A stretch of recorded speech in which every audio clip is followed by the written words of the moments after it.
The envelope had arrived on a Tuesday, slipped beneath my apartment door while I slept. No postage. No return address. Just thick, cream-colored parchment that smelled faintly of roses and something darker. Something that made the hairs on the back of my neck stand up even before I broke the wax seal. Callum Archer, it read in elegant script that seemed to shimmer in the morning light. You are cordially invited to the autumn equinox banquet at Thornhaven Estate. Formal attire required. Midnight arrival. A car will be set. I should have thrown it away. I should have laughed it off as some elaborate prank from my university colleagues who knew I spent my weekends buried in folklore research and Gothic literature. But something about the weight of that paper, the precision of those letters, the way my name was written as if the author knew the exact rhythm of my heartbeat, it all felt terrifyingly real. I was a researcher after all. My dissertation focused on vampire mythology across European cultures, tracing the evolution of bloodlust narratives from medieval superstition to modern romantic fantasy. I'd spent 3 years analyzing texts, interviewing elderly villagers in Romania, photographing crumbling castle ruins in Transylvania. But I'd never believed. Not really. Vampires were metaphors, representations of plague, of aristocratic excess, of forbidden desire. They weren't real. The car arrived at 11:30, a sleek black vehicle that looked like it had driven straight out of the 1920s yet moved with impossible silence. The driver never spoke, never turned around, never acknowledged my nervous questions about where exactly we were going. We drove for what felt like hours through countryside I didn't recognize, past forests so dense they seemed to swallow the moonlight whole, until finally we turned down a lane lined with ancient oaks whose branches formed a tunnel overhead. Thornhaven Estate rose from the landscape like a fever dream made stone. It was a Gothic masterpiece, all soaring spires and gargoyle-studded towers, stained glass windows that glowed with warm light from within, massive wooden doors carved with intricate patterns that seemed to shift and change when you looked at them too long. This wasn't some restored historical property turned boutique hotel. This was old. Ancient. The kind of old that predated records and reasonable explanation. My heart hammered as I climbed the stone steps. The doors opened before I could knock, revealing a grand entrance hall where dozens of other guests milled about in formal attire. They looked normal enough at first glance. Men in perfectly tailored suits, women in elegant gowns that ranged from classically timeless to daringly modern. But there was something off about all of them, something I couldn't quite name. Their movements were too fluid. Their skin too perfect. Their eyes too bright in the candlelight that illuminated the space with warm, golden radiance. A woman in a deep burgundy dress approached me with a smile that didn't reach her eyes. "First time?" she asked, her voice like honey poured over gravel. Yes, I managed. I'm not entirely sure why I'm here actually. The invitation. Oh, the invitation, she laughed, a sound like wind chimes in a storm. How delightful. You're one of the mortals then. How brave of you to come.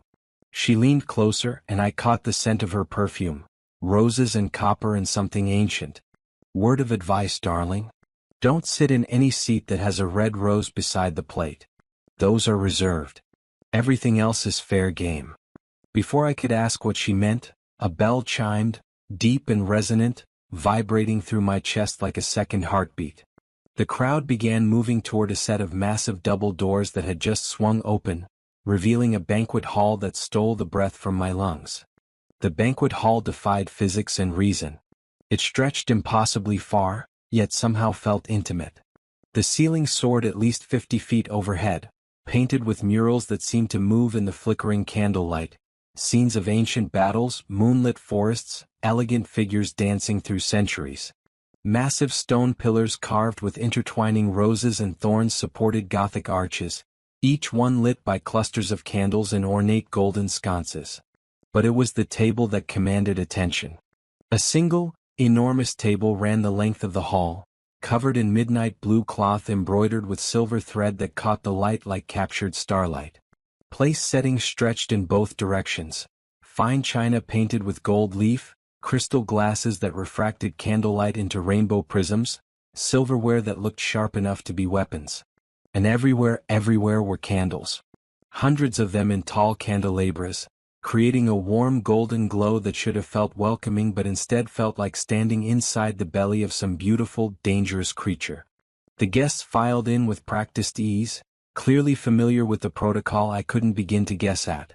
I hung back, watching, trying to understand the social choreography playing out before me. There was a hierarchy here, I realized. The seats closer to the far end of the table, a raised section I could just make out through the crowd, those were taken first by the most elegant, the most graceful, the most unsettling of the attendees. I spotted the woman in burgundy taking a seat about midway down, and she caught my eye with an encouraging nod. There were indeed red roses placed beside certain settings. Not many, perhaps a dozen scattered along the table's length. Those seats remained conspicuously empty even as the hall filled. The smart thing would have been to sit near the entrance, in the most unremarkable, anonymous position possible. But I've never been accused of excessive wisdom, and my researcher's curiosity had fully engaged. I found myself drawn forward, moving through the crowd with my eyes fixed on those empty seats marked with roses. Who were they for? What made them special? And why did every vampire in the room, because I was now certain that's what they were, give those seats such a wide berth? The bell chimed again and the remaining guests rushed to find seats. In the sudden flurry of movement, I was pushed forward, jostled by bodies that felt too cold through their formal attire. I stumbled, caught myself on the back of a chair, and found myself at the raised section of the table. The head table, I realized with growing dread. There were 5 seats here, elevated slightly above the rest of the hall. For had red roses beside the plates. The center seat, larger than the others, throne-like in its carved wooden grandeur, was clearly meant for someone of supreme importance. To its right, the first seat down was unmarked. No rose. Just an empty chair with the same fine place setting as everywhere else.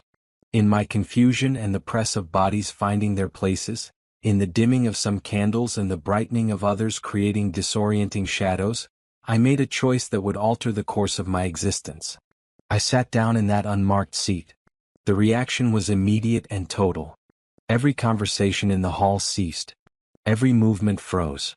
The silence that fell was so complete I could hear the candle flames crackling, could hear my own pulse thundering in my ears. Hundreds of eyes turned toward me, and in that moment I understood what a rabbit feels when it realizes the rustling in the bushes is not the wind. "Oh," said a voice beside me, melodious and amused. "How very interesting." I turned my head, slowly because some instinct screamed at me not to make sudden movements, and found myself staring at the most beautiful and terrifying creature I had ever seen. She had materialized in the throne-like seat beside me, though I would have sworn it was empty just seconds before. Her hair fell in waves of deep red, not auburn or copper but the color of fresh blood in candlelight, dark crimson with lighter highlights that seemed to glow. Her skin was porcelain pale, flawless, luminous in a way that had nothing to do with makeup and everything to do with not having living blood flowing beneath it. And her eyes. God, her eyes. They were red. Not the pink of albinism or the brown red of certain lighting. Pure crimson irises that seemed to glow with their own internal light, fixed on me with an intensity that made it hard to breathe. She wore armor, actual armor, but armor like I'd never seen outside of museum displays or fantasy films. Blue-black metal plates shaped to her form with masterful craftsmanship, covering her torso and shoulders while allowing fluid movement. Beneath it, fabric that looked like silk but moved like living shadow. Intricate jewelry adorned her neck and ears, pieces that looked ancient and priceless, embedded with rubies that matched her eyes. And there, near her temple, I could see markings. Not tattoos but something that seemed carved or branded into her skin, arcane symbols that pulsed very faintly with red light. She was looking at me the way a cat looks at a bird that has just flown into its cage. "You," she said slowly, and her voice carried through the silent hall with perfect clarity, "are either the bravest human I have encountered in 3 centuries, or the most foolish." She tilted her head, studying me with those impossible eyes. I confess I'm not yet certain which. My mouth had gone dry. I tried to speak, failed, tried again. There was no rose. I thought. "No rose," she repeated, and a smile curved her lips, not friendly but not entirely cruel either. Intrigued, perhaps. No, there wouldn't be. This seat is not marked for a chosen guest. This seat is marked by its proximity to mine. This seat is for my consort. The word hung in the air like a blade about to fall. I don't have a consort, she continued, that smile widening to show teeth just a fraction too sharp to be human. I have never chosen one, despite considerable pressure from my family and court. I am Seraphina Drakenmore, third daughter of the Eternal King, Princess of the Northern Covens, Commander of the Crimson Guard, and the most decorated warrior in 600 years of vampire history. She leaned closer, and I could feel the unnatural cold radiating from her like winter-made flesh. I have killed demons, humans, and other vampires in numbers that would break your mind to contemplate. I am called the Blood Rose, the Thorn Crown, the Death Maiden. I am, as your people might phrase it, not one to fuck with. She paused, her crimson eyes searching my face for something I couldn't name. And you, little mortal, have just sat in the seat reserved for whoever I choose to bond with for eternity. According to the ancient laws of our kind, laws older than your civilization, this constitutes a claiming. You have, quite literally, seated yourself in the position of my intended. That dangerous smile returned. Congratulations, Callum Archer. You're engaged. The hall remained frozen in that terrible silence for what felt like hours but could only have been seconds. Then, like a spell-breaking sound rushed back in, gasps, whispers, a few nervous laughs, and from somewhere near the back, a single pair of hands beginning to clap. Others joined in, and within moments the entire hall erupted in applause that felt more like mockery than celebration. I couldn't move. Couldn't think. My mind kept trying to process what Seraphina had just said, but the words slid away like water on glass. Engaged. Ancient laws. Claiming. None of it made sense. I just sat in an empty chair. That couldn't possibly be enough to...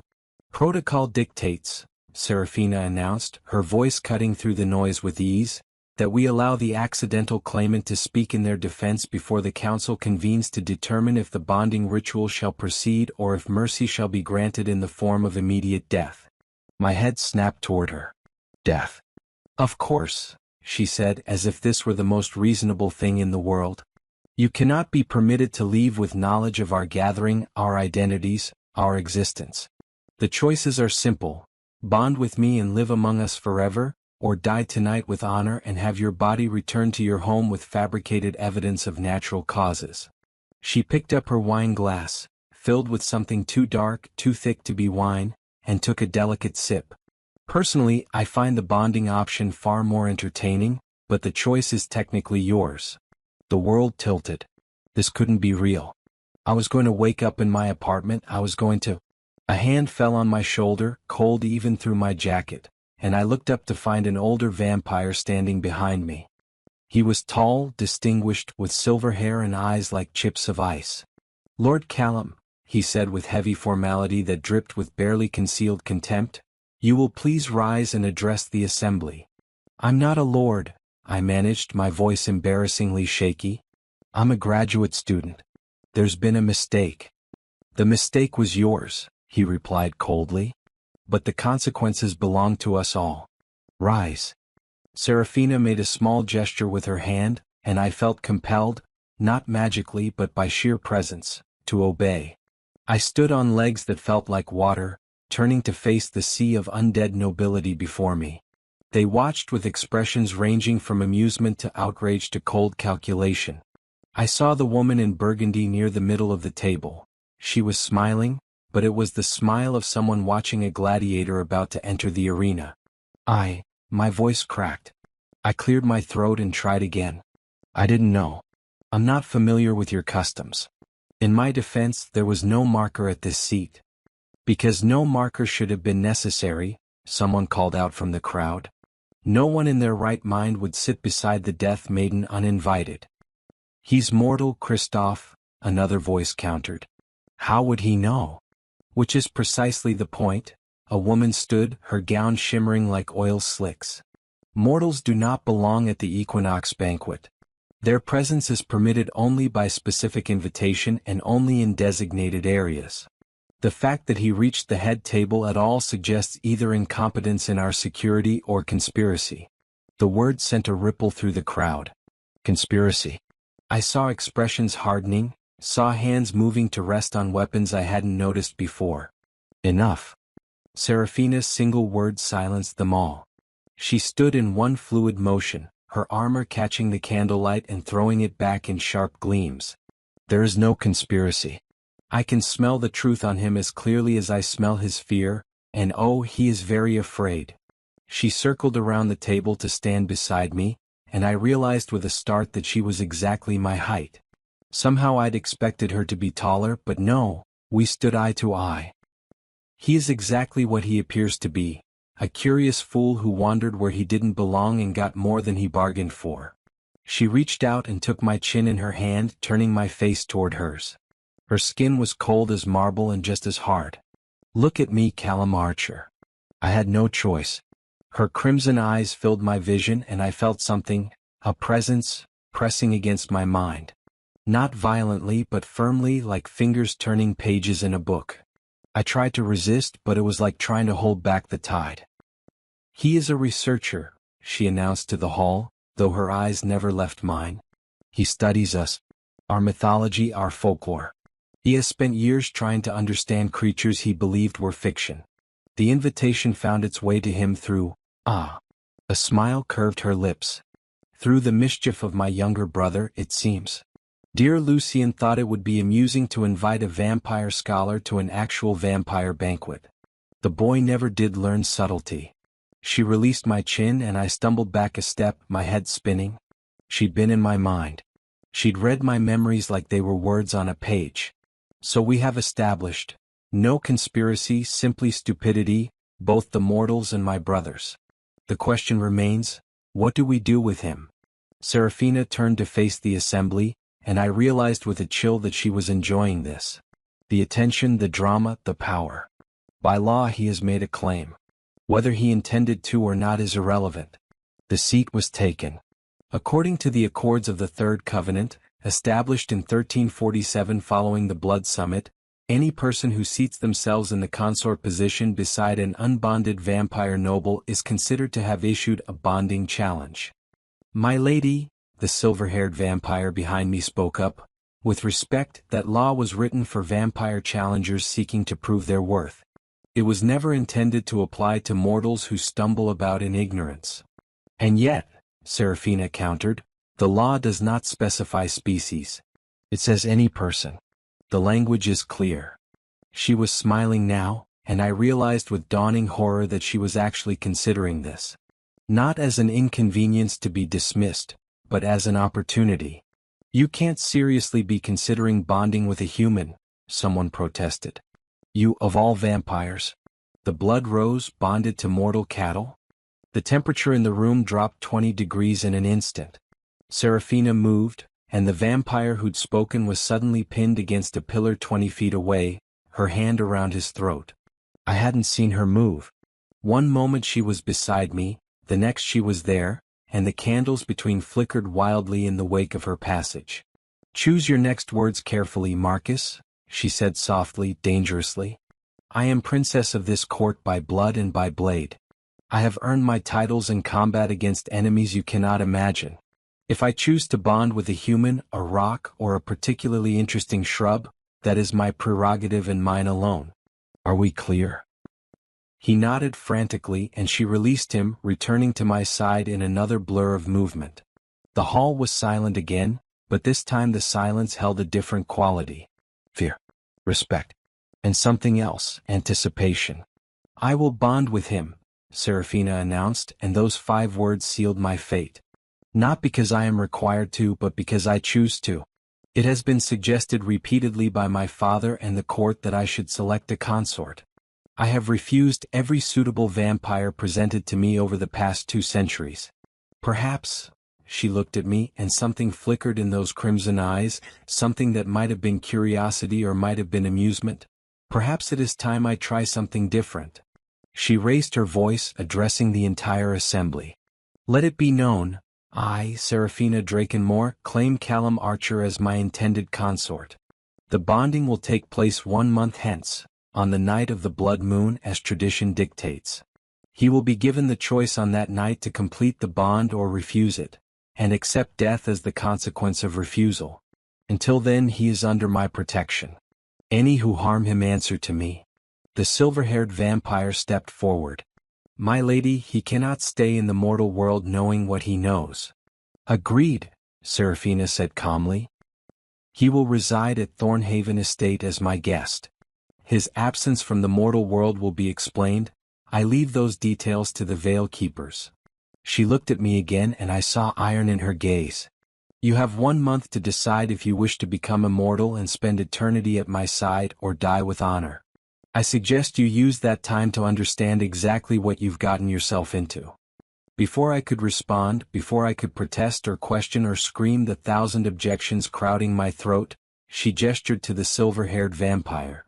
"Aldrich, see that he's given suitable quarters and appropriate attire. Make sure he understands the basic rules. Stay on the estate grounds, avoid the lower crypts, don't enter any room marked with blood sigils, and for the love of darkness, don't go wandering the gardens at night. The roses are carnivorous." "Carnivorous roses?" I repeated numbly. "This is a vampire estate, dear Callum," she said, amusement coloring her voice. "Did you expect petunias?" She turned to address the assembly once more. "Now, if we're quite finished with this evening's entertainment, I believe we have a banquet to attend. Please everyone be seated. Let us eat, drink, and celebrate the fact that our court has just become significantly more interesting." The banquet proceeded around me like a fever dream. Servants, pale, silent figures who moved with the same unsettling grace as the nobles, brought course after course of food I couldn't identify. Meats that were too rare, practically still bleeding. Fruits that seemed to pulse with their own heartbeat. And wine. So much wine, dark as blood, thick as syrup. I didn't touch any of it. My stomach had closed up tighter than a fist. Seraphina ate sparingly, taking small, precise bites and watching me with those unnerving crimson eyes whenever she thought I wasn't looking. Conversation flowed around us. Other nobles leaning across the table to discuss politics and territory disputes and things I didn't understand. Names of covens and bloodlines, references to events that happened centuries ago discussed as if they were recent news. "You should eat something," Seraphina said quietly, midway through what might have been the 7th or 8th course. "You're already pale enough. Any more and they'll mistake you for one of us." "I'm not hungry," I managed. "Fear has a way of killing appetite," she acknowledged. "Still, you're no good to me if you collapse from starvation before we reach your quarters." She made a subtle gesture, and one of the servants appeared at my elbow with a plate of something that actually looked normal: bread, cheese, fruit that didn't pulse. "This is safe for human consumption. Eat." It wasn't a request. I ate mechanically, tasting nothing, my mind still spinning in circles trying to find an exit from this nightmare. There had to be a way out. Had to be an explanation, a loophole, something. "There isn't," Seraphina said, and I realized with fresh horror that she was still reading my thoughts. "I'm not actively intruding if it's any consolation. Your surface thoughts are simply very loud. Fear makes mortals broadcast." She took a sip of her wine, or whatever it was. "The law is clear and has been upheld for nearly 700 years. There is no loophole. There is no appeal. You sat in the consort seat. A claim was made. But you could release me from it," I said desperately, keeping my voice low so the other nobles wouldn't hear. "You're the one who was claimed.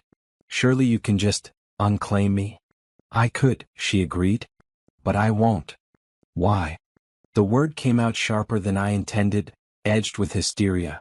"Why would you want a bond with someone who doesn't want it? Someone you don't even know?" She was quiet for a moment, swirling the contents of her glass and watching the candlelight refract through the liquid. When she spoke, her voice was softer than before, almost contemplative. "Do you know what it's like to live for 600 years, Callum? To watch empires rise and fall? To see everyone you might care about wither and die or become so ancient they forget what it means to feel anything at all? I have been a warrior my entire existence. I have perfected the art of violence, mastered combat in every form imaginable. I am respected, feared, powerful beyond measure." She looked at me and for just a moment, I saw something in her eyes that looked almost like loneliness. "And I am unutterably bored." The admission hung between us like a confession in a church. Every vampire presented to me as a potential consort has been the same, she continued. Ancient, powerful, political. Chosen for bloodline compatibility and strategic advantage. They bore me to tears I can no longer cry. But you, a smile flickered across her face. You stumbled into my world by accident, sat in a seat that should have terrified you, and now you're eating cheese while surrounded by creatures who could tear you apart in seconds. You're either magnificently brave or magnificently stupid, and either option is more interesting than anything I've experienced in a century. So I'm entertainment? I asked, not sure if I should be offended or relieved. You're unexpected, she corrected. And I've learned to value the unexpected. She set down her glass with a decisive clink. Now finish your food. You'll need your strength. Aldrich will show you to your chambers, and tomorrow your education begins. Education. If you're to survive a month at Thornhaven Estate, you need to understand our ways. Our rules. Our dangers. She stood, and the entire hall fell silent again. Which brings me to my first lesson. Never assume safety within these walls. Thornhaven is beautiful, but it is not benign. Stay alert. Trust no one. And if you must venture anywhere alone, which I strongly advise against, carry iron and salt. Some of the older things in this place predate even vampires, and they do not honor my protection. With that cheerful warning, she swept from the hall, her armor catching the candlelight in brilliant flashes. The moment she was gone, the tension in the room eased noticeably, and conversations resumed at normal volume instead of the hushed whispers that had dominated since my catastrophic seating choice. Aldrich appeared at my shoulder. Lord Callum. If you'll come with me. I'm not a lord, I protested weakly, standing on shaking legs. You are betrothed to a princess, he replied, his tone making it clear he found this fact distasteful. That makes you a lord by courtesy if not by blood. Now come. Your chambers are prepared. I followed him from the banquet hall, acutely aware of the eyes tracking my movement. We walked through corridors that seemed to shift and change when I wasn't looking directly at them, past portraits whose eyes definitely moved, up staircases that spiraled in ways that defied geometry. Thornhaven Estate was vast beyond reason, and I had the distinct impression that it was alive in some fundamental way, aware of the parasite, me, moving through its stone veins. Here, Aldrich said finally, stopping before a heavy wooden door carved with intricate patterns. These will be your chambers for the duration of your stay. You'll find appropriate clothing in the wardrobes. Servants will bring meals at regular intervals. You are confined to this wing of the estate unless accompanied by myself, the princess, or another noble she designates. Is this understood? Am I a guest or a prisoner? I asked. His smile was cold. At Thornhaven Estate, there is often little difference. He opened the door and gestured me inside. Sleep if you can. Tomorrow your real trials begin. The chambers were obscenely luxurious. A massive four-poster bed dominated the space, draped with curtains of deep burgundy velvet. Bookshelves lined one wall, filled with leather-bound volumes whose titles I couldn't read in the dim light. A fireplace crackled with flames that burned blue at their heart. Windows, tall, Gothic-arched windows, looked out over grounds illuminated by moonlight that seemed too bright, too silver. I walked to the window and looked down. The estate gardens spread below, a maze of hedges and fountains and flowers that glowed faintly in the darkness. And there, moving among the roses, I saw shapes. Humanoid but wrong, their movements too fluid, their limbs too long. As I watched, one turned its head toward my window and I stumbled backward with a gasp. Its face had been a mass of petals and thorns, and where eyes should have been were blooming roses. Carnivorous roses. She hadn't been joking. I backed away from the window, my heart hammering. This was insane. All of it. I needed to think, needed to plan. There had to be a way out. I was a researcher, damn it. I solved problems through investigation and logic. Surely that same approach could free me from an engagement to an immortal warrior princess. The absurdity of that thought actually made me laugh, a sound edged with hysteria. I sank onto the bed, my head in my hands, and tried to organize my spinning thoughts. Facts. What were the facts? 1. Vampires were real. All my years of research had been studying actual history, actual creatures, not mythology. 2.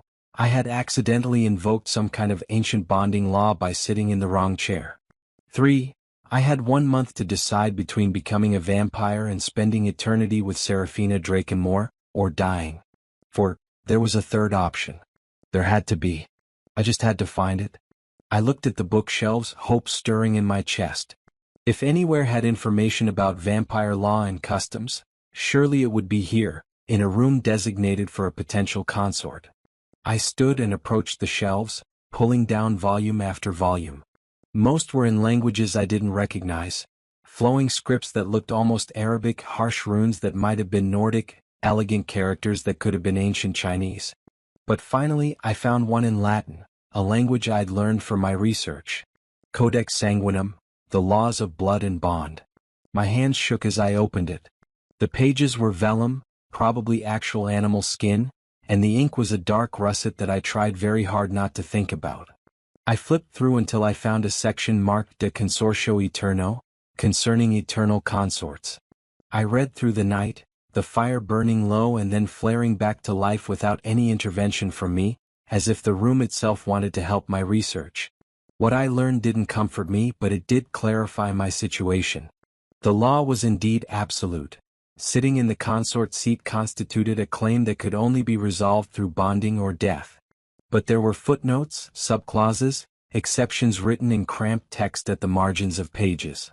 One caught my attention. If the claimant shall prove themselves unworthy through cowardice, dishonor, or fundamental incompatibility of spirit, the bond may be severed prior to the ceremony without consequence of death, provided both parties agree to the dissolution. Unworthy. That was it. That was my way out. If I could prove myself unsuitable as a consort to the deadliest vampire princess in existence, she would be forced to release me. And how hard could that be? I was a human academic who got winded climbing 3 flights of stairs. She was a 600-year-old warrior who'd killed demons. We were about as incompatible as 2 beings could possibly be. I just had to make her see it. As dawn light, or what passed for it in this place, began to filter through the windows, I finally allowed myself to collapse onto the bed. I had a plan. It was a terrible plan with 1,000 ways it could go catastrophically wrong, but it was something. Hope, thin and fragile as spider silk. I fell asleep still wearing my suit, my shoes, ready to run if the opportunity presented itself. Outside my window, the carnivorous roses swayed in a wind I couldn't hear, and somewhere deep in the bowels of Thornhaven Estate, Serafina Drakenmore smiled in her chambers, perfectly aware of everything her new intended had just read and planned. This was going to be far more entertaining than she'd expected. I woke to someone clearing their throat pointedly. My eyes flew open to find Aldrich standing at the foot of my bed, his expression suggesting he'd found a dead rat in his breakfast. "It is past noon," he informed me coldly. "The princess requests your presence in the training courtyard." Training courtyard? I sat up, my body protesting. I'd slept in my suit and everything ached. What training? Your education, Lord Callum. Did you imagine you would spend the month reading in your chambers? His tone suggested he found this possibility both typical and pathetic. The princess has decided that if you are to be her consort even temporarily, you must at least learn the basics of our world. Beginning with how not to immediately die in it. 20 minutes later, dressed in clothes that had appeared in my wardrobe overnight, dark trousers, a simple shirt, and a leather vest that looked distinctly medieval, I followed Aldrich through the labyrinthine corridors of Thornhaven to what he called the training courtyard. It was not a courtyard. It was an arena.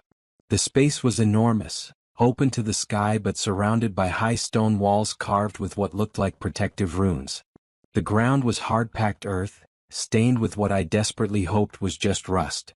Weapon racks lined the walls, swords, spears, maces, things I didn't have names for that looked like they came from nightmares. And in the center of it all stood Serafina. She traded her formal armor for training gear, leather pants and a sleeveless top that revealed arms corded with lean muscle and marked with scars that stood out pale against her already pale skin. Her crimson hair was pulled back in a braid, and her eyes tracked my approach with predatory focus. "You're late," she said. I didn't know I had an appointment. At Thornhaven, you have whatever appointments I decide you have. She gestured to the weapon racks. Choose something. My stomach dropped. I'm not fighting you. Correct. You would be dead in approximately 4 seconds, and that would be a waste of a moderately interesting month. She pulled 2 wooden practice swords from a barrel near the wall. We're starting with the absolute basics. How to hold a weapon without dropping it, how to stand without falling over, how to block a blow without shattering every bone in your arm. Thrilling stuff. I'm not a fighter, I protested. I'm a researcher. I work with books, not swords. Yes, I'm aware. I can smell the dust and desperation on you. She tossed me one of the wooden swords. I fumbled the catch and it clattered to the ground. Her expression didn't change, but I felt my face burn with embarrassment. But if you're going to survive in our world, even for just a month, you need to understand violence. How it moves. How it thinks. You need to recognize a threat before it kills you. I picked up the sword, the wood heavy and awkward in my hands. And if I prove spectacularly bad at this? Then you prove spectacularly bad at it and we try something else tomorrow. She moved into a stance that looked casual but somehow radiated danger. But you might surprise yourself. Fear is an excellent motivator and you, Callum Archer, are very afraid. Now basic stance. Feet shoulder width apart, dominant foot slightly back, weight on the balls of your feet, knees soft. Show me. What followed were the most humiliating 3 hours of my life. Serafina was a patient teacher. I'll give her that. But patience from someone who could kill you with their pinky finger felt less like kindness and more like a cat playing with its food. She corrected my stance, adjusted my grip, demonstrated blocks and parries with fluid grace that made it look effortless. When I tried to replicate her movements, I looked like a drunk giraffe. Again, she said for what must have been the 100th time as I fumbled another basic parry. I'm trying, I gasped, sweat pouring down my face despite the cool air. Serafina didn't sweat. Didn't even breathe hard. Because she didn't breathe at all unless she chose to. No, you're thinking. Stop thinking. Your mind is your greatest weapon in most circumstances, but in combat it's a liability. React. Feel. Move. She demonstrated again, her wooden sword flowing through a series of movements like water. Your body knows what to do if you let it. You just have to get out of your own way. Easy for you to say. You've had 600 years to practice. True. Which means I remember what it's like to be terrible at this. Everyone starts terrible. She lowered her sword, studying me with those unsettling crimson eyes. Take a break. Drink water. Breathe. I collapsed onto a stone bench at the arena's edge, my entire body shaking with exhaustion. A servant appeared from nowhere with a pitcher of water and a cup. I drank gratefully, trying to slow my hammering heart. Serafina sat beside me, not close enough to crowd, but near enough that I was acutely aware of her presence. You did better than I expected, she said. I dropped the sword 6 times. Yes, but you picked it up 6 times. That's what matters. She leaned back, tilting her face toward the cloudy sky. Most humans I've known would have given up after the first fall. Pride is a powerful thing and humiliation kills it faster than any blade. I don't have much pride left to kill, I admitted. Not after last night. She laughed, a genuine sound that caught me off guard. No, I suppose not. Accidentally proposing to a vampire princess in front of 300 witnesses would humble anyone. The amusement faded from her face, replaced by something more serious. But you're still here. Still trying. That's more than I expected. Where else would I go? I asked bitterly. You said yourself I can't leave. You could have spent the day hiding in your chambers, reading your books, wallowing in despair. Instead you came to the training yard. You're making an effort. She turned those red eyes on me and I saw something in them I couldn't quite name. Respect? Interest? Why? Because I need you to see I'm unworthy. Because I'm trying to fail spectacularly enough that you'll release me from this insanity. But I couldn't say that. She might still be able to read my thoughts and that would ruin everything. Because if I only have a month to live, I might as well learn something interesting, I said instead, which was at least partially true. She smiled and this time it reached her eyes. A pragmatic approach. I approve. She stood, offering me her hand. Without thinking, I took it and she pulled me effortlessly to my feet. Her skin was cold and smooth like polished stone. Come. Enough swordplay for today. I want to show you something. We left the training courtyard, walking through gardens that looked beautiful and deadly in equal measure. The roses grew in wild profusion, their blooms ranging from deepest crimson to purest white, and I kept my distance after spotting what looked like bone fragments in the soil beneath them. The estate has been in my family for over 1,000 years, Serafina explained as we walked. Every generation adds something new. My father built the eastern wing. My eldest sister created the reflecting pools. My brother, the one who sent you the invitation, designed the hedge maze, though I advise you never to enter it. Things live there that even we don't fully understand. Comforting, I muttered. She led me to a tower I hadn't seen before, somehow hidden behind a fold in the architecture that shouldn't have been possible. We climbed spiral stairs that seemed to go on forever, my legs burning with exhaustion from the morning's training. Serafina moved effortlessly, barely touching the steps, and I hated her efficiency almost as much as I was terrified of her. At the top, we emerged onto a circular observation deck, and the view stole what little breath I had left. From here, I could see the entire estate spread below like a map in 3 dimensions. The castle with its many wings and towers. The gardens with their geometric patterns and wild growth. The forest beyond, dark and deep and older than any human civilization. And in the distance, just visible through morning mist, I could see a town? Buildings with smoking chimneys, streets with carts and movement. That's Raven's Hollow, Serafina said, following my gaze. A human settlement under our protection. They know what we are. They serve us in exchange for safety from other, less civilized supernatural threats. It's an old arrangement, dating back to the Black Death when we offered shelter to those willing to live in a monster's shadow. They choose to live near vampires? I couldn't keep the disbelief from my voice. They choose survival. The world beyond our borders is more dangerous than you know, Callum. Vampires are not the only things that hunt in the dark. We're simply the most organized. She leaned against the stone parapet, her expression thoughtful. That's something humans rarely understand. You think of us as the ultimate predators and you're not wrong. But we're also the barrier between you and things that would devour your entire species in a matter of years.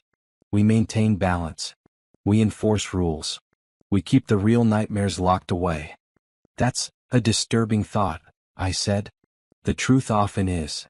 She was quiet for a moment, then asked, "What were you researching? Before you came here? What aspect of vampire mythology fascinated you enough to dedicate years of your life to studying it?" The question caught me off guard. Why do you care? Because you're going to be here for a month, and I'm curious about what occupies your mind when you're not terrified for your life. She turned to face me fully. Humor me. I hesitated, then figured there was no harm in honesty. She could probably read it from my mind anyway. I was researching the evolution of vampire narratives across cultures. How the same basic concept, a creature that drinks blood and lives forever, manifests so differently depending on geography and time period. The Romanian Strigoi, the Chinese Jiangshi, the Malaysian Penanggalan. I wanted to understand if there was a common truth beneath all the variations. And what did you conclude? That either there are many different species all lumped under the same label, or, I trailed off, uncertain. Or, she prompted. Or vampires are incredibly adaptable. Shape themselves to fit the fears and expectations of whatever culture they're infiltrating. Become what they need to be to survive. I looked at her. Which is it? Serafina smiled, slow and dangerous. Yes. That's not an answer. It's the only answer I'm giving you today. You want to understand us? Earn it. Learn. Observe. Survive. She pushed off from the parapet. Come. I've arranged for you to meet some of the other residents of Thornhaven. Not all of them are vampires, and you should understand what else shares these walls with you. As we descended the stairs, I couldn't shake the feeling that I'd just passed some kind of test I hadn't known I was taking. And despite my plans to prove myself unworthy, despite my desperation to escape this nightmare, I felt a small, treacherous spark of curiosity about what came next. Serafina was terrifying, yes. Dangerous, absolutely. But she was also the most interesting person I'd ever met, and that was perhaps the most dangerous thing of all. The library of Thornhaven Estate made my university's collection look like a grocery store pamphlet rack. It occupied 3 floors of the southern tower, with spiral staircases connecting levels and rolling ladders providing access to shelves that stretched 20 feet high. Books in every language imaginable lined the walls, interspersed with scrolls, tablets, and bound manuscripts that looked like they predated the printing press by several millennia. But it wasn't the books that made me stop in the doorway and stare. It was the person reading them. She sat in an oversized leather chair near a massive fireplace, a book open in her lap and at least a dozen more floating in the air around her, their pages turning themselves as she read. She was young, or at least appeared young, maybe 16 or 17, with dark skin, hair styled in intricate braids woven with silver thread, and eyes that glowed a soft amber. She wore modern clothes, jeans and an oversized sweater, which somehow made her more surreal rather than less. "Callum," Serafina said, gesturing me forward, "meet Nadia. She's one of our resident scholars and the closest thing Thornhaven has to a librarian. Also, she's a witch." The floating books snapped shut simultaneously and dropped onto a nearby table with a thud. Nadia looked up, her amber eyes focusing on me with unsettling intensity. "The accidental fiancé. I've heard about you." Her accent was British, crisp and educated. "You're the first interesting thing to happen around here in ages." "So I keep being told," I said dryly. "Should I be flattered or concerned that I'm apparently everyone's entertainment?" "Both," she said cheerfully, standing and approaching with a fluid grace that made me think of dancers. "Definitely both." She circled me slowly, studying me like a specimen under glass. "Mortal. Educated. No magical ability whatsoever. Honestly, you're practically invisible to supernatural senses. That's probably how you made it to the high table without being stopped. The wards simply didn't register you as a threat." "Because I'm not a threat," I said. "I'm a graduate student." "Those aren't mutually exclusive categories," Nadia replied. "The most dangerous people I've known have been scholars. They understand how things work, which means they understand how to break them." She returned to her chair, and the books rose again, resuming their floating dance. "But that's not why Serafina brought you here. She wants me to explain the estate hierarchy. The species intermix. All the complicated social dynamics you'll need to navigate to not die horribly in the next month." Serafina settled into another chair, looking amused. "I thought it best you hear it from someone closer to your age. I've been told my explanations can be intimidating." "Terrifying, you mean?" Nadia corrected. "You're terrifying. Own it." She turned her attention back to me. "Right. Thornhaven Estate crash course. Pay attention because this literally might save your life." She waved her hand and one of the floating books flew to hover between us. Its pages flipped open to reveal an illustrated diagram of the estate, with different sections marked in various colors. "First, the vampires. They're the ruling class here, obviously. You've met Serafina. She's third in line to inherit control of the entire northern covens, which is like being third in line for a throne that rules over several countries' worth of territory. Her father, Lord Matthias, is the eternal king, though he mostly keeps to himself these days. Been alive for over 2,000 years and is generally done with everyone's nonsense." 2,000 years, I repeated faintly. "Give or take. Records get fuzzy after the first millennium." Nadia flipped to another page. "Then you've got your various noble vampires, ancient families with complicated bloodlines and even more complicated politics.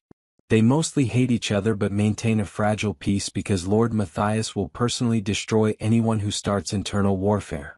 Then there are the younger vampires, anything under 200 years old. They do most of the actual work around here: guard duty, estate management, liaison with human settlements." "And you?" I asked. "Where do witches fit into this hierarchy?" "We're independent contractors," Nadia said with a grin. I'm here because Thornhaven has the best magical library on the continent, and Seraphina's father gave me unrestricted access in exchange for maintaining the estate's protective wards. Mutually beneficial arrangement. I get knowledge, they get security. Witches aren't bound to serve vampires, we have our own power structures. But many of us work with them because they're less annoying than dealing with human witch hunters. Witch hunters are still a thing? This day kept getting more surreal. Oh, very much so. Just better funded and equipped with modern technology now. She waved the concern away. But that's a different lesson. Let's move on to the others who live here. The book's pages flipped again, showing illustrations of creatures I recognized from my research and several I didn't. Lycanthropes, werewolves, have a pack that lives in the estate's northern forest under protection treaty. They're technically autonomous but swear fealty to Lord Matthias in exchange for territory. You probably won't encounter them much, they keep to themselves. Then there are the Fae. Her expression darkened. The Fae are dangerous in ways vampires aren't. Vampires are predators, but they're straightforward. They want blood, they drink blood. Simple. Fae operate on rules so complex and contradictory that even they can't keep track sometimes. Never thank them, never accept gifts, never make promises, and for the love of magic, never tell them your full name. They will use it against you. Noted, I said, mentally adding another layer to my growing terror. Any Fae currently in residence? 3, Seraphina said. They serve as ambassadors from the Court of Dusk. Annoying but politically necessary. I'll make sure you're never alone with them. Then there are the ghosts, Nadia continued. Thornhaven is old enough that it's accumulated quite a collection. Most are harmless, just residual energy trapped in loops. But a few are sentient and can interact with the physical world. If you see a woman in a white dress crying in the East Wing, ignore her. She's been doing that for 3 centuries and she gets violent if you try to help. If you see a child with a red ball, run. Immediately. That one isn't a ghost. It's something else that looks like a ghost, and you don't want to find out what it actually is. My head was spinning. This is insane. All of it. This is Tuesday at Thornhaven, Nadia corrected cheerfully. You'll get used to it. Probably. Maybe. She closed the floating book with a gesture, and it drifted back to the shelf. The important thing to remember is that everything here operates on rules. Supernatural creatures are bound by laws, ancient ones that predate human civilization. Learn the rules, follow them, and you'll likely survive. Break them out of ignorance and... She made a throat-cutting gesture. Very reassuring, I muttered. I wasn't trying to reassure you, she said. I was trying to educate you. There's a difference. She stood again, approaching me with suddenly serious eyes. But here's the real lesson, Callum. The one that matters most. Seraphina could have let you die. The law gives her that option. She chose not to. That means something in this world. It means you're under her protection, which is one of the most powerful safeguards you could possibly have. But it also means you're her responsibility. If you screw up, it reflects on her. So don't screw up. I looked at Seraphina, who'd been silent during most of Nadia's explanation. No pressure though, I said weakly. Consider it motivation to pay attention, Seraphina replied. She stood, moving with that fluid grace that made her look like she was floating. Nadia, make him a reading list. History, law, basic supernatural etiquette. If he's going to be here for a month, he should understand where here actually is. Already done, Nadia said, snapping her fingers. A stack of books flew from the shelves to land in a neat pile on a nearby table. That should keep you busy for a few days. Fair warning. Some of them are in Latin and Old English. I assumed from your academic background that wouldn't be a problem. It's not, I confirmed, eyeing the stack with mixed trepidation and interest. Despite everything, despite the terror and the impossible situation, my researcher's instincts were firing. This was unprecedented access to supernatural knowledge. If I survived this, the dissertation I could write would be worthless, I realized with a crash. Because I could never publish it, never share it. This knowledge came with a blood price, and that price was silence or death. Seraphina was watching me, and I realized she'd followed my train of thought. Yes, she said quietly. This is the burden of seeing behind the veil. You can never unknow what you now know. Never return to comfortable ignorance. Whether you choose to stay or, she didn't finish the sentence. Didn't need to. I should get started on the reading, I said, desperate to change the subject, to do something that felt normal and safe. Tomorrow, Serafina decided. You've had enough education for one day. Tonight, you'll dine with my family. My stomach dropped. Your family. As in, my father, the eternal king. My two sisters. My irritating brother who caused this whole situation. My uncle and aunt. Various cousins. She smiled at my expression. They're all very curious to meet the human who accidentally proposed to me. It should be enlightening. That's one word for it, I muttered. As we left the library, Nadia called after us, Callum. One more thing. I turned back. The choice you'll have to make at the end of the month, bonding or death. It's not as simple as it sounds. Bonding doesn't just mean marriage or partnership. It means becoming vampire. Dying and being reborn into immortality, your humanity burned away forever. Just make sure you understand what you'd be giving up. The weight of her words followed me through the corridors like a physical thing. Becoming vampire. Dying. Being reborn. I'd spent years studying vampire transformation mythology, the rituals, the symbolism, the cultural interpretations. But now, faced with the reality, it wasn't academic anymore. It was a death sentence either way. Die and stay dead, or die and come back as something else. Something that would live forever but would never again be human. I thought of my life before this. My small apartment. My research. My plans for the future. All of it felt impossibly distant, like remembering someone else's memories. You're thinking very loudly again, Serafina observed as we walked. Sorry? It's been a lot to process. It has, she agreed. But you're handling it better than most would. You haven't completely broken down, haven't tried to run, haven't begged and pleaded. She glanced at me. You're stronger than you think you are. Or more in shock than I realize. Perhaps both. We reached my chambers and she stopped at the door. Dinner is at 8. Dress formally. And Callum? Her crimson eyes held mine. My family will test you. They'll push and prod, trying to understand what kind of creature you are. Show them the same strength you've shown me today. Don't let them see fear even if you feel it. Fake it till I make it? Exactly. A hint of warmth entered her expression. You might actually survive this month after all. She left me there, and I entered my chambers feeling wrung out and overwhelmed. The books Nadia had prepared were waiting on my desk, delivered by silent servants or magic, I didn't know which. I should have started reading immediately. Should have used every moment to learn, to prepare. Instead, I walked to the window and looked out over the impossible gardens, the ancient forests, the world I'd stumbled into and couldn't escape. 1 month.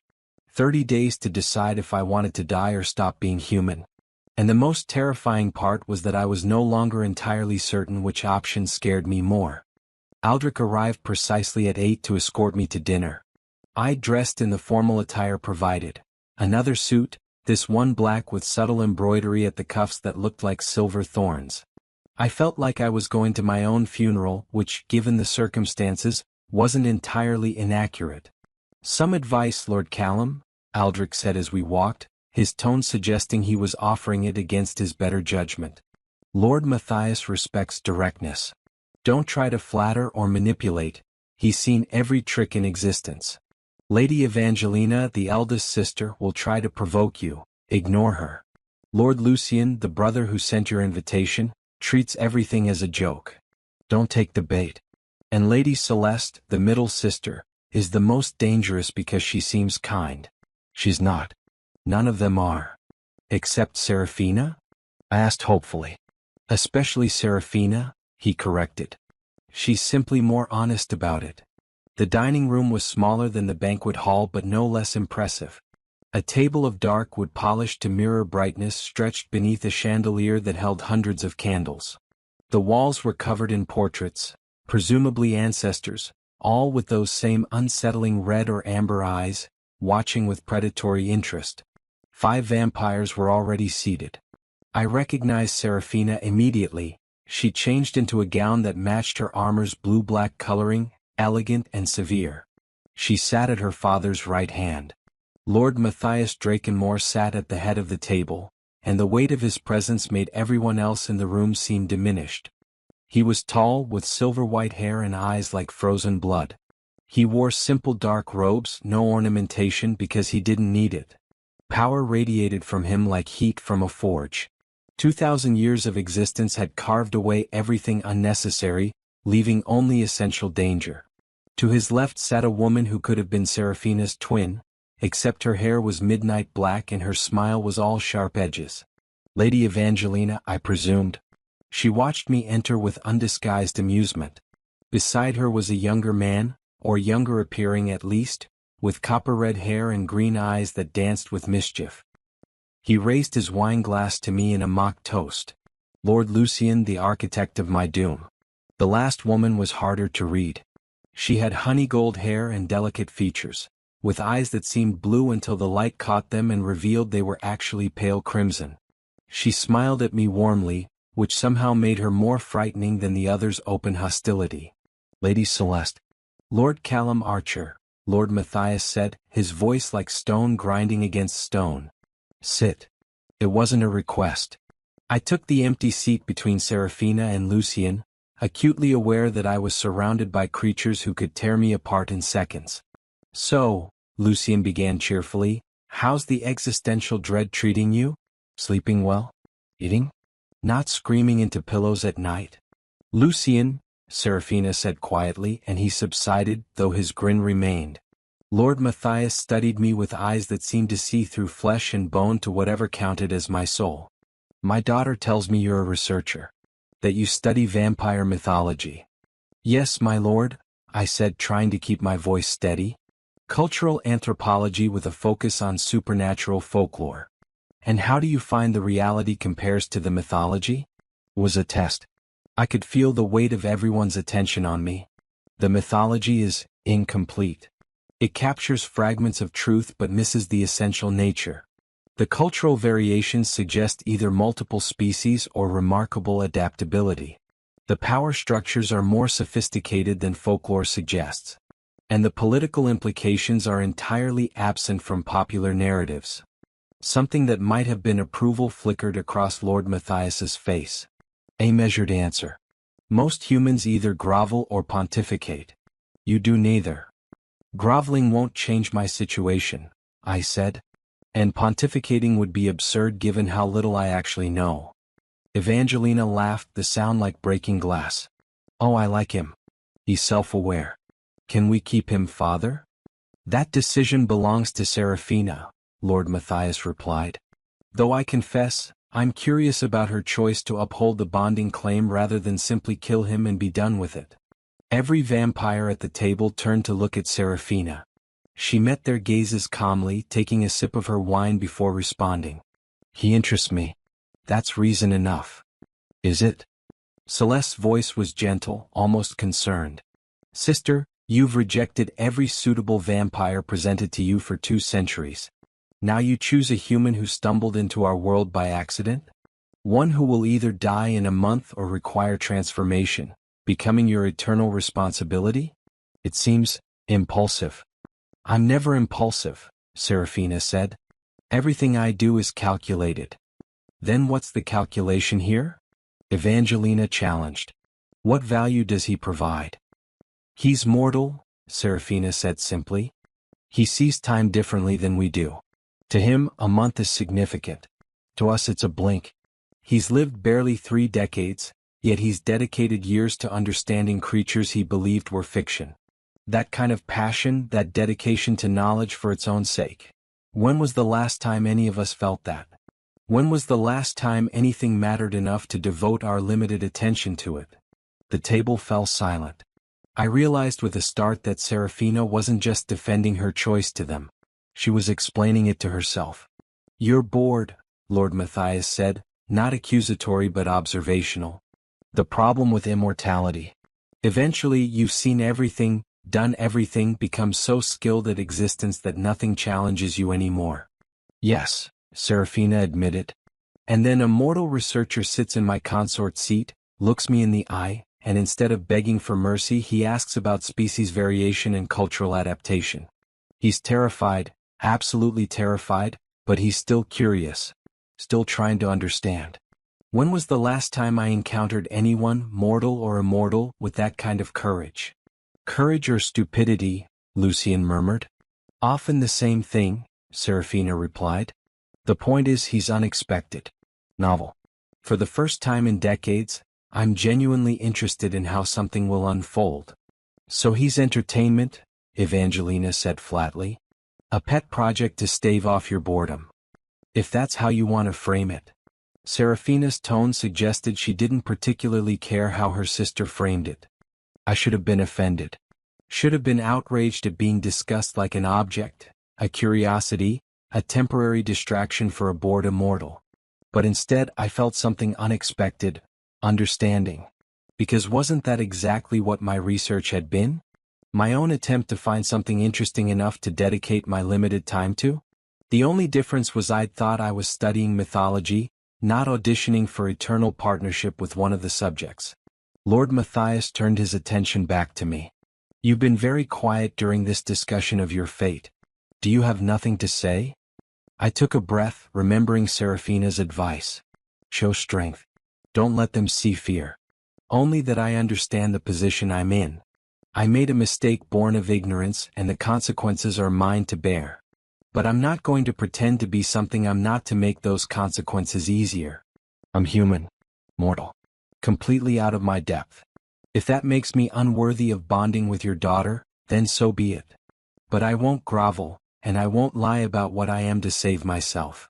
The silence that followed felt like standing on the edge of a cliff. Then Lord Matthias smiled, actually smiled, and it transformed his face from stern to almost kind. You'll do, he said simply. Serafina, if you're determined to proceed with this, you have my blessing. And Callum Archer, if you survive the month and choose transformation, you'll have my support in that as well. Father, Evangelina protested, you can't seriously approve of. I can and I do. His voice carried absolute authority. How many centuries have we tried to guide Serafina toward appropriate matches? How many ancient vampires have courted her, only to be rejected? If a mortal academic succeeds where our finest warriors failed, that tells me something important. We've been looking for the wrong qualities. Servants began bringing food, actual food for me and dark, thick drinks for the vampires. The tension eased slightly, though I remained hyper-aware that I was dining with apex predators who were being civil by choice, not necessity. Lucien leaned toward me conspiratorially. For what it's worth, I really didn't think you'd actually show up to the banquet. The invitation was meant to be a joke. Send it to a random vampire mythology expert, see if curiosity overcomes sense. I bet Evangelina a considerable sum that you wouldn't come. Sorry to make you lose your bet, I said dryly. Oh, I'm not sorry at all. This is infinitely more entertaining than I imagined. He raised his glass again. To happy accidents and unexpected engagements. Celeste spoke up, her gentle voice cutting through the levity. Callum, may I ask you something personal? Every instinct screamed that I should say no, but I nodded. If, at the end of the month, you choose transformation, choose to become vampire and bond with Serafina, what would you miss most about being human? The question caught me off guard. I'd been so focused on surviving, on finding a way out, that I hadn't really considered what I'd actually be giving up. I don't know. I haven't thought about it. Think about it now, she pressed. Sunlight? Mortality? The simple fact of being alive rather than undead? What defines your humanity? I looked down at my plate, at food I could taste and digest, at hands that were warm with circulating blood. What would I miss? Time, I said finally. The pressure of it. The knowledge that every moment matters because there are only so many. You said Serafina sees a month as a blink, but to me it's significant. Every day means something when you know you have a limited supply. Immortality sounds appealing until you consider what you lose. Urgency. Purpose. The drive to accomplish things before time runs out. And yet, Celeste said softly, humans waste so much of that precious time. Procrastinate, delay, assume they have more days than they do. Is your time really so well used? Probably not, I admitted. But at least we have the potential to value it. What drives you after centuries? What makes you get up at sunset when you've already experienced everything worth experiencing? Celeste smiled, but it didn't reach her eyes. That, Callum, is the question that haunts every immortal who lives long enough. What indeed? The dinner continued, conversation flowing around subjects I barely understood. Coven politics, territorial disputes with werewolf packs, negotiations with Fey courts. I ate mechanically, observing the family dynamics with a researcher's eye despite my circumstances. Lord Matthias was clearly the anchor, the source of authority everyone orbited around. Evangelina was competitive, constantly testing, looking for weaknesses. Lucien was chaos barely contained, intelligent but undisciplined. Celeste was the most subtle, asking questions that seemed innocent but cut deep. And Serafina. Serafina was respected in a way the others weren't. When she spoke, they listened. When she made decisions, they didn't question. She was, I realized, exactly what she'd claimed, the deadliest among them. Not because she was the oldest or strongest, though she might be, but because she'd earned every ounce of respect through action. The titles, the reputation, the deference. All of it was built on 600 years of being excellent at violence. And I was supposed to be her consort. The absurdity of it hit me again, and I must have made some sound, a laugh or a gasp, I wasn't sure, because everyone looked at me. Something amusing? Evangelina asked archly. Just the situational irony, I said. A week ago, my biggest concern was whether my dissertation committee would approve my methodology. Now I'm having dinner with the Eternal King and contemplating whether I want to die as a human or live as a vampire. It's a significant shift in perspective. Lucien burst out laughing. I like him, he declared. He's got a sense of humor. That's rare among mortals we don't immediately kill. Low bar, I muttered, and that made even Evangelina crack a smile. By the time dessert was served, some elaborate confection I couldn't identify, the atmosphere had shifted from hostile evaluation to something almost approaching acceptance. I was still clearly an outsider, still the strange mortal who disrupted their world, but I was no longer seen as an immediate problem to be solved. Lord Matthias stood as the meal concluded, and everyone fell silent. Callum Archer, you have 1 month to decide your fate. Use it well. Learn our ways. Understand what you're choosing between. And if, at the end, you decide to join us in immortality, know that you will be welcomed, not as an outsider who stumbled in, but as family who chose to stay. He left without waiting for a response, his presence receding like a tide. The others followed in order of rank, until only Serafina and I remained at the table. That went better than expected, she said. Your family is terrifying. Yes. But they're also fair in their way. You proved yourself tonight, showed intelligence, courage, self-awareness. Those qualities matter to us more than strength or supernatural ability. She stood, offering her hand. Come. I want to show you one more thing before you retire. I took her cold hand and let her lead me from the dining room, through corridors I didn't recognize, until we reached a balcony overlooking the estate's western gardens. The moon was full and impossibly bright, painting everything in silver light. This is where I come when the weight of immortality gets too heavy, Serafina said quietly. When I need to remember why I choose to continue existing. She gestured to the view. Thornhaven is beautiful. Dangerous, yes. Deadly, absolutely. But beautiful. And after 600 years, beauty still matters. That's how I know I haven't completely lost my humanity, or whatever vampires have instead of humanity. The capacity to appreciate something purely because it pleases the eye. I looked at the gardens, at the way moonlight caught the rose petals and made them glow, at the ancient trees swaying in wind I couldn't feel from here. She was right. It was beautiful. Terrifyingly, impossibly beautiful. Thank you, I said. For tonight. For giving me a chance to meet your family, to understand this world better. Don't thank me yet, she replied. You still have 29 days to survive. And tomorrow your real education begins. What's tomorrow? She smiled, and in the moonlight her fangs caught the silver glow. Tomorrow you learn what we actually do with eternity. Tomorrow you see why vampires aren't just predators but protectors. Tomorrow you meet the real monsters. And with that ominous promise, she left me on the balcony,